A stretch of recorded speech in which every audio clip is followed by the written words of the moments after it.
ఆంధ్రప్రదేశ్ ఎన్నికల్లో చంద్రబాబు నాయుడు వాలంటీర్ల వ్యవస్థను తేనెతుట్టలా కదిలించారని పలువురు భావిస్తున్నారు. తన అనుచరుడు నిమ్మగడ్డ రమేష్ ద్వారా పిటిషన్ వేయించి వాలంటీర్ల సహాయంతో ఇండ్లకు అందే పెన్షన్ సౌకర్యాన్ని నిలిపివేయడం ఆయనకే బూమరాంగ్ అయిందని అంటున్నారు. ఇంటికాడికి వచ్చే పెన్షన్ను రాకుండా చేసి వృద్ధులు, వికలాంగులను రోడ్ల మీదకు రప్పించారని ప్రచారం చేయడంలో వైఎస్ఆర్సీపీ సక్సెస్ అయిందనే చెప్పాలి. వాలంటీర్లపై ముందు నుంచి కూడా పవన్ కళ్యాణ్, చంద్రబాబు విషం చెబుతున్నారు. ఒకరు మానవ అక్రమ రవాణా అంటే మరొకరు ఇళ్లలోకి చొరబడుతున్నారని వ్యాఖ్యానించారు. వాలంటీర్ల వ్యవస్థ చట్టబద్ధతను ప్రశ్నిస్తూ కోర్టుల్లో కేసులు వేయించారు. చివరకు ఎన్నికల సమయంలో వాలంటీర్లను ఆపించడం అన్నది చంద్రబాబుకు, ఆయన కూటమికి పెద్ద ఎదురుదెబ్బగా మారింది. వాలంటీర్లు అందరూ రాజీనామాలు చేయడం, పెన్షనర్లకు సహాయం చేయడంతో వాతావరణం ఒక్కసారిగా వైసీపీకి అనుకూలంగా మారింది. అంతకు ముందు వరకు కొంతవరకు టఫ్ ఫైట్ ఉంటుందన్న వాళ్ళు సైతం వాలంటీర్లను కదిలించి చంద్రబాబు స్వయం కృతాపరాధం చేశారని వ్యాఖ్యానిస్తున్నారు. దీంతో కొద్దో గొప్పో జగన్ పట్ల ఉన్న వ్యతిరేకత కూడా పోతుందని అంటున్నారు. పరిస్థితి ఎదురు తిరగడంతో చంద్రబాబు వెంటనే స్వరం మార్చారు. వాలంటీర్ వ్యవస్థను కొనసాగిస్తామని నమ్మబలికారు. పారితోషికాన్ని రెట్టింపు చేసి 10,000కు చేరుస్తామని హామీ కూడా ఇచ్చారు.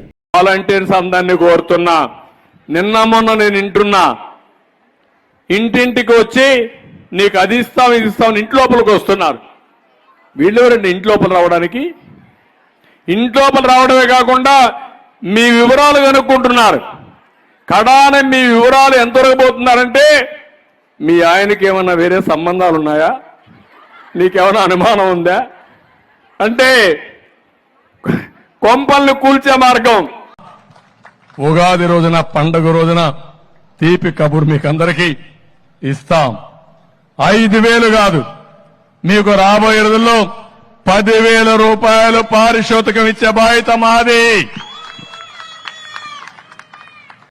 ఇంటింటికి వెళ్లి పెన్షన్లు ఇచ్చేలా చూడాలని ఈసీకి, సీఎస్కు లేఖల మీద లేఖలు రాసుకుంటూ వచ్చారు.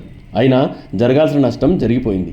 దీనికి తోడు ఐపీఎస్, ఐఏఎస్ అధికారులపై బీజేపీ అధ్యక్షురాలు పురంధేశ్వరి ఈసీకి రాసిన లేఖ, అందులో ఎవరిని తప్పించి వారి స్థానంలో ఎవరిని నియమించాలో కూడా సూచనలు చేయడం కూటమిపై అధికారులు తీవ్రమైన వ్యతిరేకతకు కారణమైంది. ఎన్నికల సమయంలో అధికారులను బదిలీ చేయడం సర్వసాధారణం.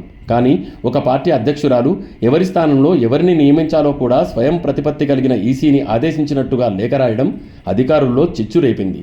పైగా డీజీపీ సహా అధికారులందరిపైన తీవ్రమైన ఆరోపణలు చేయడంతో ఐపీఎస్, ఐఏఎస్ అధికారుల సంఘాలు చంద్రబాబు, పురంధేశ్వరిపై ఫైర్ అయ్యాయి. ఈసీకి ఫిర్యాదు కూడా చేశాయి. ఇప్పుడు కొందరు అధికారులు మాత్రమే తప్పు చేస్తున్నారని సరిచేసుకునే ప్రయత్నాలు చేస్తున్నారు. ఎన్నికల వేళ ఈ రెండు ఘటనలు చంద్రబాబు కూటమిని డిఫెన్స్లో పడేశాయి.